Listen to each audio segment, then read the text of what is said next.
AT&T's mega deal to combine its content unit WarnerMedia with Discovery is an about-face from its $85 billion purchase of Time Warner, which closed just 3 years ago. AT&T CEO John Stankey says that the new deal allows his company to focus on 5G, broadband, and meeting long-term demand for connectivity. Joining us right now with his take on that and much more is AT&T board member and North Island chairman Glenn Hutchins. And Glenn, I know you don't speak for the company on these things, but you are a long-term watcher of this. You are a long-term thinker of a lot of these things that have happened, and the criticism has been incredibly harsh with this about-face. Do you think that there was a problem with the thought process for all of this, with the strategy, with the execution on these things, how the market changed, just looking at where we've come over the last 4 or 5 years? Good morning, Becky, and everyone. Nice to see you. So, Becky, I think first of all, I think one of the things that was missed in yesterday's reporting is that the Time Warner transaction was undisputedly financially a good transaction for AT&T. The purchase price is a total enterprise value, which is debt plus equity, was roughly $100 billion. Yesterday's transaction with $43 billion of debt reduction and $56 to $57 billion of equity value in new Discovery based upon the closing price of Discovery yesterday is about that same $100 billion. That doesn't include the net cash flow that AT&T received during its ownership, which was substantial. The value of the synergies in this transaction, the potential for multiple re-rating as a consequence of getting a median multiple as applied to the earnings rather than telecom multiple, and the option value from 71% of the upside being shared by our shareholders. So I think that's the first important thing that needs to be out there. People understand financially, AT&T at this point has made money on the transaction and has a huge amount of upside in it for the shareholders. I think that's big point number one that was lost in the reporting. You know, I think the other thing I would say is that the value, this is because the value of the company was enhanced by AT&T's ownership, both turning 3 companies into one.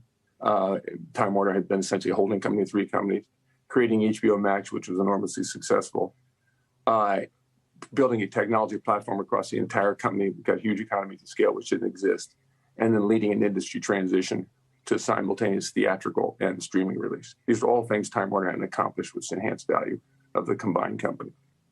So where we stand right now, post the antitrust battle and most importantly, the debacle associated with the pandemic and an entirely changed world, is what's the best way to extract value from these assets. I think having the two, as John Stankey and David Zaslav said yesterday, and you're right, thank you for pointing out that these are my independent personal opinions, not official opinions. Those are Zaslav's and Stankey's. But I think the arguments they made, which we can go into a little bit, but I'll stop here and then let you ask another question, in having Discovery with all of its assets and synergies and leadership and a pure play AT&T are at this stage the best way to extract value from the shareholders from these assets. I mean, that's been a question that's been asked pretty repeatedly, Glenn. Is it a situation where you can't have the pipes matched up with a content company, that it doesn't make a lot of sense? There aren't many examples where that sticks. You can point to Comcast, our parent network, our parent company. But aside from that, even Verizon unwound the smaller purchases it made of AOL and Yahoo very recently, too. Is it just too complicated to have content and pipes together? Well, you know, the complication one heard about, Becky, was not the management of the company, but the capacity of the stock market analysts and buyers to value a combined company like that.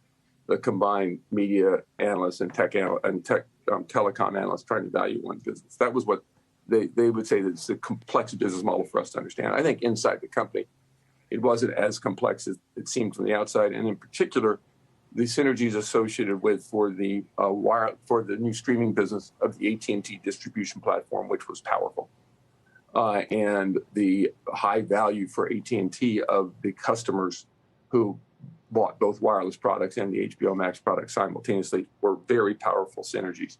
I think that now that those have been accomplished, I think they can continue, they can persist in this new format. They probably weren't available as they are today in independent companies to begin with, but I think now they can be retained.